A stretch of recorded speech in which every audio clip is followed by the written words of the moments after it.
welcome ulit at nakabalik na naman ako sa vlog ni Tito. So, meron tayong bago sa newest talaga, bagong-bago kay Vivo ngayon, which is our V40 Lite naman ngayon.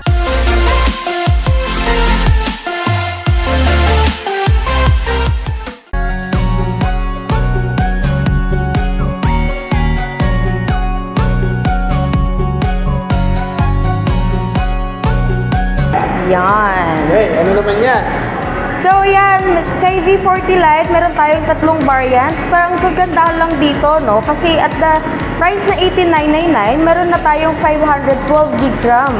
So may tatlong variants siya, may 4G na 256, may 5G na 256 din, and 512 na 5G na din po siya. Yun yung kagandahan sa kanya. So ito siya. Ang maganda lang dito po, naka-IP64 water and dust resistance na siya. So kahit yung mga clients natin na pwede siya for mga riders kasi kahit maamburan siya or maalikabukan, pwedeng-pwede kay V40 Lite. Yan po siya. Oh.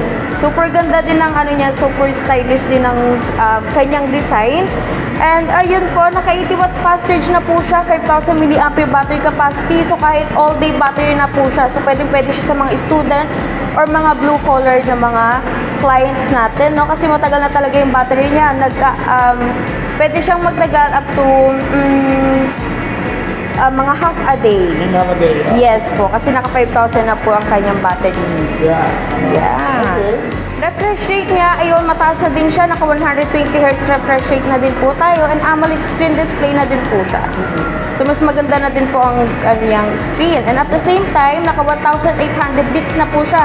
So, kahit nasa arawan si client, kitang-kita niya yung screen natin kahit hindi na siya magtakip ng ganyan. Kasi mataas na po ang kanyang peak brightness po. Pero ano siya, lighter version ba siya ni V40? Oh yes po. Yun lang po ang pinagkaibahan nila, no? Naka-ano na po siya, box type na po siya.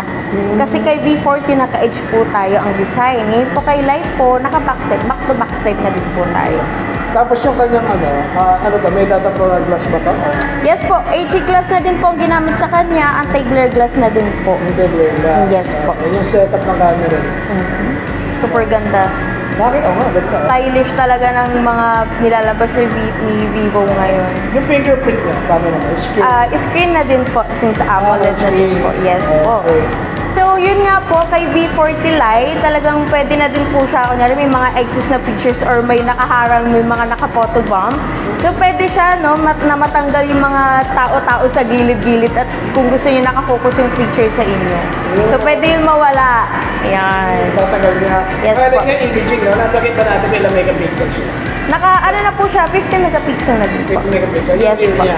Apo. Yes, of course. So, si V40 Lite, since ano pa din po siya, V-series pa din siya, no, sa mga V-series ni Vivo, hindi na talaga mawawala ang Aura Lite natin. So, of course, mayroon pa din siya. Yarn. Yeah. Pwede natin siyang i-check. Ayan po. Nagbabago pa din siya ng ilaw po, no? So, ano pa din po siya, depende pa din po siya kung nasang room kayo. Kunyari madilim, magaganyan siya. And pwede naman po siya ng cooler. Ano ba, auto-adjust? Yes po, adjustable. Yes po, adjustable po siya. Dito po natin siya makikita sa mismong camera niya. Yarn. Ba't ako din nga, para ka din naka-light, no? Yes po, ito din po yung kinagandahan sa mga V-series natin, no? Kasi hindi na natin kailangan ng magandang settings or magandang lighting sa settings natin kasi nagagawa na siya ni Aura Lite. So, hindi niya na kailangan ng mga mini ring light na isasabit pa sa camera kasi nagagawa na siya ni V40 Lite. And at the same time, kahit meron siya sa likod, nagagawa din natin siya sa harap. Ano? Wala pala siya. Kaya yung pitch quality niya, maganda. Yes po, maganda na talaga siya. Hindi ka na pwede bumili ng ring light, okay na yan. Okay na. Maganda na din yung kakalabasan ng mga pictures natin. So, sa mga clients dyan, no, sa mga nanonood ng mga vlog ni Tito, pwede kayo pong mag-pre-order kahit ngayon po or bukas po, or hanggang October 31, pwede po tayo mag-pre-order.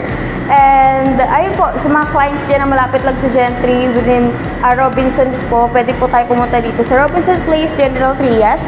3rd floor lang po and Vivo Concept po. Yes po, and Kuya Kirby. May pinasama freebies ko. Yes po, sa ngayon po meron tayong freebies na TWS 3E na earbuds. Talagang original na earbuds ni Vivo. Kasi pinagandahan niya ang V-series ngayon. Kaya maganda ang previous na binibigay sa kanya. Okay, thanks so much. Thank you so much po!